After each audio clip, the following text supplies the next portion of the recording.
जय श्री राम मित्रों, आप सभी का मेरे दिव्य लोक इस चैनल पर स्वागत है।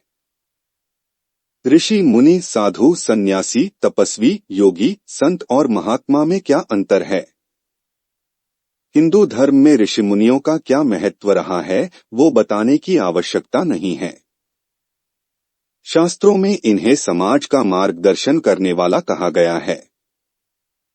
अपने ज्ञान और साधना से ये सदैव समाज का कल्याण करते आए हैं। आम तौर पर हम इन्हें एक दूसरे के पर्यायवाची मानते हैं, किंतु इनमें भी अंतर होता है।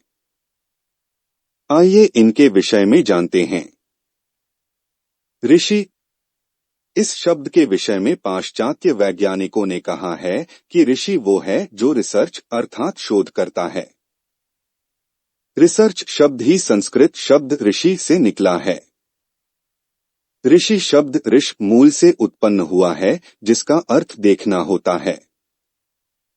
इन्हें श्रुति ग्रंथों का अध्ययन एवं स्मृति ग्रंथों की रचना और शोध करने के लिए जाना जाता है। साधारण शब्दों में कहें तो वैसे व्यक्ति जिन्होंने अपनी विशिष्ट और विलक्षण एकाग्रता के बल पर वैदिक परंपरा का अध्ययन किया, विलक्षण शब्दों के दर्शन किए, उनके गूढ़ अर्थों को समझा एवं प्राणी मात्र के कल्याण हेतु उस ज्ञान लिखित रूप दिया, वो ऋषि कहलाए। ऋषियों के लिए कहा गया है, ऋषि तु मंत्र द्रष्टारा न तु कर्तार, अर्थात ऋषि मंत्र को देखने वाले हैं, न कि उस मंत्र की रचना करने वाले। किंतु जिन ऋषियों ने स्वयं ऋचाओं की रचना की, वही महर्षि अर्थात महान ऋषि कहलाए। इन्हें आविष्कारक के रूप में भी जाना जाता है। ऋषियों के संबंध में मान्यता थी कि वे अपने योग से परमात्मा को उपलब्ध हो जाते थे और जड़ के साथ साथ चैतन्य को भी देखने में समर्थ होते थे। वे भौतिक पदार्थ के साथ साथ उसके पीछे छिपी ऊर्जा को भी देखने में सक्षम होते थे। ऋषि भी कई प्रकार के होते हैं, जैसे महर्षि, देवर्षि, राजर्षि, ब्रह्मर्षि, परमर्षि, कांडर्षि, श्रुतर्षि, सप्तर्षि इत्यादि। मुनि, मुनि शब्द संस्कृत के मौन से निकला है। ऐसे साधक जो शांत रहें या ना अथवा बहुत कम बोलें, उन्हें ही मुनि कहा जाता है। इनमें रागद्वेष का अभाव होता था। श्रीमद् भगवद गीता के अनुसार जिनका चित्त दोहक से उद्विग्न नहीं होता, जो सुख की इच्छा नहीं करते और जो राग, भय और क्रोध से रहित हैं, ऐसे निश्चल बुद्धि वाले व्यक्ति मुनि कहलाते हैं। ऐसे ऋषि जो एक विशेष अवधि के लिए मौन या बहुत कम बोलने का शपथ लेते थे, उन्हीं मुनि कहा जाता था। प्राचीन काल में मौन को एक साधना या तपस्या के रूप में माना गया है। बहुत से ऋषि इस साधना को करते थे और मौन रहते थे। ऐसे ऋषियों के लिए ही मुनि शब्द का प्रयोग होता है। कुछ ऐसे ऋषियों के लिए भी मुनि शब्द का प्रयोग हुआ है, जो हमेशा ईश्वर का जाप करते थे और नारायण का ध्यान करते थे, जैसे नारद मुनि। मुनि शब्द का चित्र मन और तन से गहरा नाता है। ये तीनों ही शब्द मंत्र और तंत्र से संबंध रखते हैं। ऋग्वेद में चित्र शब्द आश्चर्य से देखने के लिए प्रयोग में लाया गया है। वे सभी चीजें जो उज्ज्वल है, आकर्षक है और आश्चर्यजनक है, वे चित्र हैं। अर्थात संसार की लगभग सभी चीजें चित्र शब्द के अंतर्गत आती हैं।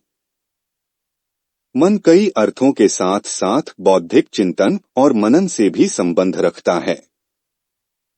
अर्थात मनन करने वाले ही मुनि हैं। मंत्र शब्द मन से ही निकला माना जाता है और इसलिए मंत्रों के रचयिता और मनन करने वाले मनीषी या मुनि कहलाए। इसी तरह तंत्र शब्द तन से संबंधित है। तन को सक्रिय या जागृत रखने वाले योगियों को मुनि कहा जाता था। जैन धर्म में विशेषकर मुनियों का बड़ा महत्व है। आज भी आप उन्हें अपने मुख कपड़े से ढके हुए देख सकते हैं। जैन धर्म के अनुसार 28 गुणों से युक्त व्यक्ति को ही मुनि कहते हैं। साधु, साधना करने वाले व्यक्ति को साधु कहा जाता है। ये समाज से हटकर एकांत में या कई बार समाज में ही रहकर किसी विषय की साधना करते थे और उस विषय में विशिष्ट ज्ञान प्राप्त करते थे। विषय को साधने या उसकी साधना करने के कारण ही उन्हें साधु कहा गया। आधुनिक काल में साधु प्रतीकात्मक शब्द भी है, जिसे अच्छे और बुरे व्यक्ति में फर्क करने के लिए प्रयोग में लाया जाता है। आम बोलचाल में साध का अर्थ सीधा और दुष्टता से हीन होता है। संस्कृत में साधु शब्द से तात्पर्य है सज्जन व्यक्ति। लघु सिद्धांत कौमुदी में लिखा गया है, साधनोति पर कार्यमिति साधु, अर्थात जो दूसरे का कार्य करे वह साधु है।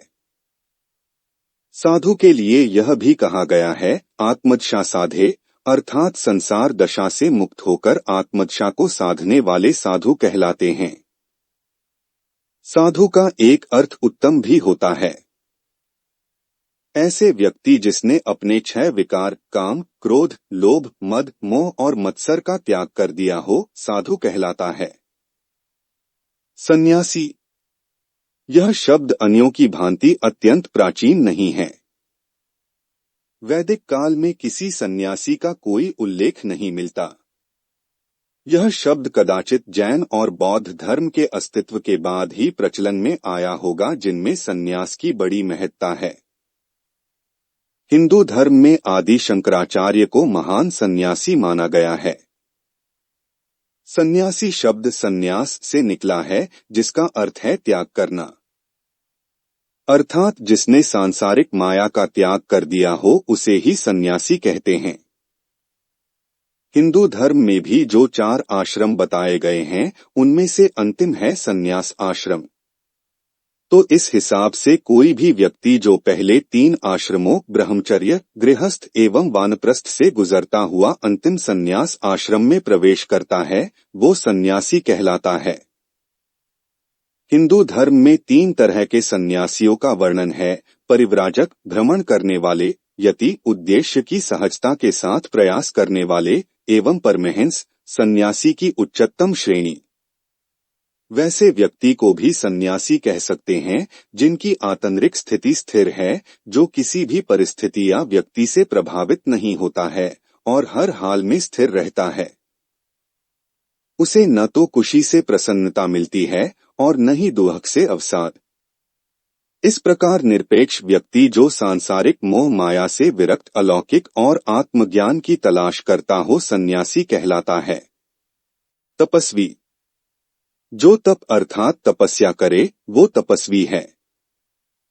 तप का अर्थ होता है ऊष्मा। किसी एक लक्ष्य की प्राप्ति के लिए जो व्यक्ति स्वयं के शरीर को कष्ट देकर ईश्वर की साधना में लिप्त रहते हैं, उन्हें ही तपस्वी कहा जाता है। शारीरिक कष्ट का अर्थ कुछ भी हो सकता है, जैसे भोजन और पानी का सेवन कम अथवा समाप्त कर देना, किसी भी मौसम अथवा परिस्थिति में साधनारत रहना इत्यादि। इस शब्द का उल्लेख सबसे पुराने संदर्भ ऋग्वेद के 8.82.7, बौधायन के धर्मशास्त्र, कात्यायन के श्रोतसूत्र, पाणिनि के 4 अप्रैल 128 आदि में पाया गया है, जहां इसका अर्थ दर्द या पीड़ा से संबंधित है। तपस्या पतंजलि के योग सूत्रों में वर्णित नियमों में से एक है। तपस्या का अर्थ आत्मनुशासन द्वारा स्वेच्छा से शारीरिक तीव्र इच्छा को रोकना और सक्रिय रूप से जीवन में एक उच्च उद्देश्य की प्राप्ति करना होता है। तपस्या में एक लक्ष्य का बड़ा महत्व होता है, जैसे भागीरथ की तपस्या का लक्ष्य गंगा को पृथ्वी पर लाना था। योगी, जो योग करे वो योगी। शिव संहिता पाठ योगी वो है जिसे इस बात का ज्ञान है कि संपूर्ण ब्रह्मांड अपने शरीर के भीतर ही स्थित है। योग शिखा उपनिषद में 2 प्रकार के योगियों का वर्णन आता है। पहले वो जो विभिन्न योग तकनीकों के माध्यम से सूर्य में प्रवेश करते हैं, और दूसरे वो जो योग के माध्यम से सुषुम्ना नाड़ी तक पहुंचते हैं तथा अमृत का सेवन करते हैं। योग के संदर्भ में नाड़ी वह मार्ग है जिससे होकर शरीर की ऊर्जा प्रवाहित होती है। योग में यह माना जाता है कि नाड़ियां शरीर में स्थित नाड़ीचक्रों को जोड़ती हैं। योगी शब्द उनके लिए भी प्रयोग में लाया जाता है जो योग अर्थात व्यायाम करते हैं। संत, जो शांत है वही संत है। यहाँ शांत केवल वाणी द्वारा नहीं बल्कि हर स्थिति में शांत रहने को कहा गया है। अर्थात ऐसे व्यक्ति जिसका नियंत्रण अपनी वाणी पर है, जिसके मन में कोई उद्वेग नहीं है, जो लालसा से मुक्त है, जिसका अपनी भूख प्यास पर नियंत्रण है और जो इच्छाओं से रहित है, वही संत है। संत का एक अर्थ संतुलन बनाना भी होता है। हम साधारण मनुष्य संसार से सदैव जुड़े रहते हैं जो माया की अति है। उसी प्रकार साधु तपस्वी इत्यादि संसार से पूरी तरह विरक्त रहते हैं और वो भी अति है। जो व्यक्ति इन दोनों स्थितियों में संतुलन बनाकर रहता है वही संत है। अर्थात वो ना संसार से पूरी तरह जुड़ता है और ना ही उससे पूरी तरह विरक्त होता है। संसार में रहते हुए भी उससे विलग रहना ही संत की पहचान है। महात्मा, ये कोई विशेष श्रेणी नहीं है। ऐसा कोई भी व्यक्ति जो अपने ज्ञान और कर्मों द्वारा साधारण मनुष्यों से ऊपर उठ जाए उसे महात्मा अर्थात महान आत्मा कहते हैं। इनका सन्यासी अथवा साधु होना आवश्यक नहीं। एक व्यक्ति जो गृहस्थ जीवन में भी उच्च आदर्श का प्रदर्शन करता है वो भी महात्मा है। मनुष्य का ऋषिमुनि इत्यादि बनना तो कठिन है, किंतु वो अपने संयम, आदर्श एवं आचरण से महात्मा अवश्य बन सकता है।